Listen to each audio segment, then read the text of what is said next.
ঠিক পিছনে ছোট্ট কানা পুকুরে এক কোলাবেল বাঁধলে বাসা আষাঢ় মাসের দুপুরে।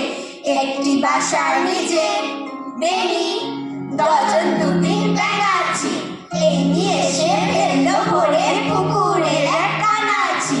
দেখতে দেখতে খেলতে খেলতে সব ব্যাঙাচি ব্যাঙ হলো, বিয়ে হলো, গান বাজনা রাত জুড়ে ধুমধাম হলো। হয়নি নেমন্তন্ন চিঠি খবর ছিল চাপাতো, ইলাস্ট্রেটেড উইকলিতে হয়নি ছবি ছাপাতো। কষ্ট করে পুকুর পাড়ে যাইনি হেঁটে দুপায়ে, বসে বসে পেলুম খবর, পেলুম কি উপায়ে। পাড়া পুকুর বিয়ের আসর পেয়েছিল বিন ভাই।